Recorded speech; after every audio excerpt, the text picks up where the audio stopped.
Welcome back to MMA Al Dente.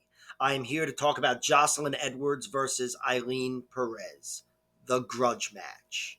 These two had a scuffle a few months ago at the Performance Center, I believe. I don't know exactly what happened, but my takeaway is that Joselyne Edwards attacked Ailin Perez, maybe even sucker punched her, but I believe she punched her in the face and got on top of her. And then Ailin Perez's coach had to pull her off and maybe put her in a rear naked choke. And depending on who you asked, maybe choked her half to death. I don't know. But regardless, this is a grudge match. Each girl has a clean slate, and we'll get to see what happens in the octagon. My prediction for this fight is Ailin Perez wins.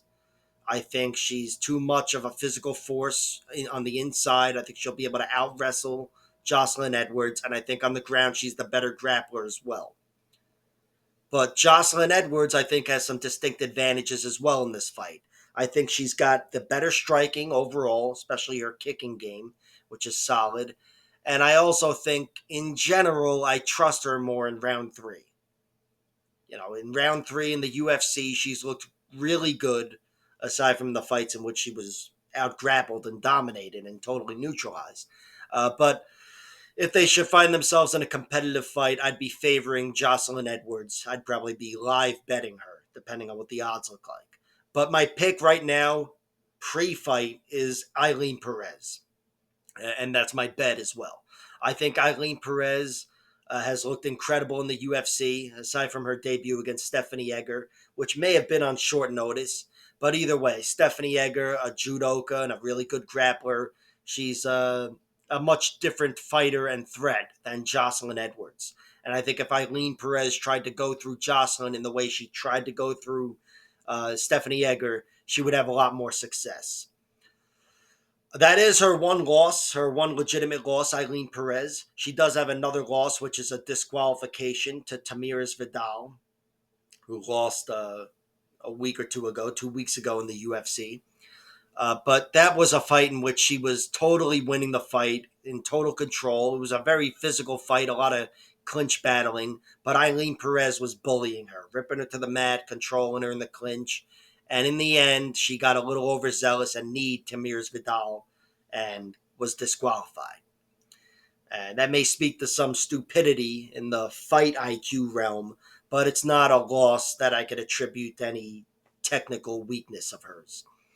But here she's fighting a girl that in Joselyne Edwards, who has been beaten 5 times, and 4 of those losses are by decision. And the one loss that comes by finish is a submission loss early on in her career.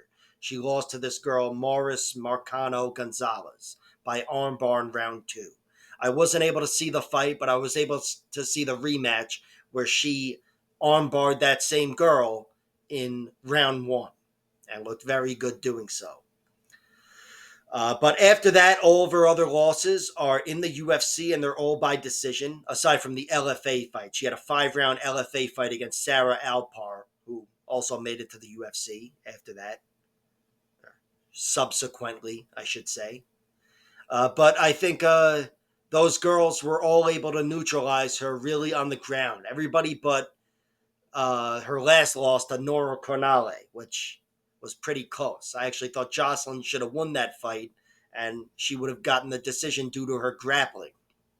But that's fine that she lost it, because the one before that, she got a victory over Lucia Pudilova, and I think she definitely should have lost that fight. That was a horrible decision to Lucia Pudilova.